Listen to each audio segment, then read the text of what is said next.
19 अक्ट'बर मंगलबार खालि अरुणाचल प्रदेशनि राजधानी इटानगराव नेशनेल पिपल्स पार्टीनि सावराय जथुम जागोन।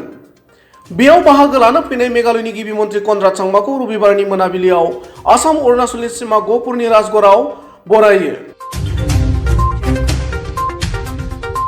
मख'जाथावदि अरुणाचल प्रदेशनि रोइं विधानसभा बियाबनि एमएलए अरुणाचल हादरसा नेशनेल पिपल्स पार्टीनि आफादगिरि मत्सु मिथिया दोलोनि माखासे मावथि सोद्रोमाफोरखौ लानानै रबिबार खालि मोनाबिलि 10 रिंगासो समाव गहपुरनि आसाम अरुणाचल सीमा राजगड़निफ्राय मेघालयनि गिबि मन्त्रि कनराड सांमाखौ बरायनानै लाङो।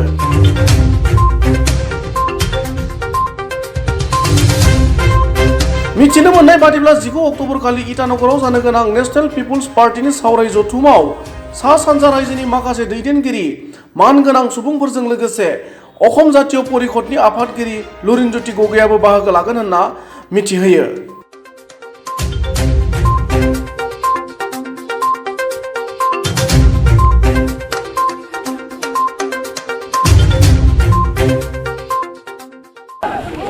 आज हमारे पार्टी के पूरे नॉर्थ ईस्ट के काफ़ी लीडर्स आ रहे हैं।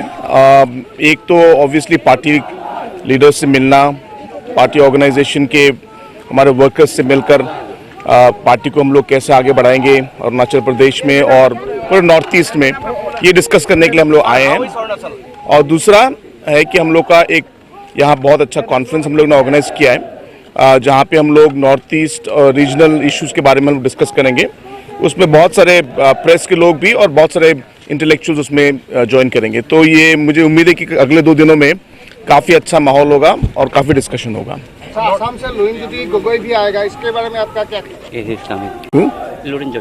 हाँ, नहीं, जैसे मैंने कहा कि हम लोग चाहते हैं कि एक एनपीपी का जो प्लेटफॉर्म है, जो हम लोग हरदम कहते हैं कि one voice one north east, जहाँ हम लोग चाहते हैं कि एक रीजनल वॉइस निकले, तो इस ऑब्जेक्टिव से जब हम आगे बढ़ते हैं तो हम चाहेंगे कि नॉर्थ ईस्ट के जितने भी लोग हो, अलग अलग सेक्टर से, अलग अलग स्टेट से, अलग अलग व्यूज़ से आके हमारे साथ बात करें, अपनी आइडियाज़ डालें, ताकि हम लोग किस तरह हम लोग एक साथ मिलकर नॉर्थ ईस्ट को बढ़ा सकते हैं, इस सोच से हम लोग आगे बढ़ रहे हैं। तो सबका पार्टिसिपेशन वेलकम है हमारे लिए। Yeah, obviously I like traveling by road. I always feel that it gives me a better better look at all the aspects. It's good to see that the constructions are going on. Of course, it will take some time to complete, but overall it's good. I think the overall road conditions are good, but more needs to be done. So let's hope for the best for the future also.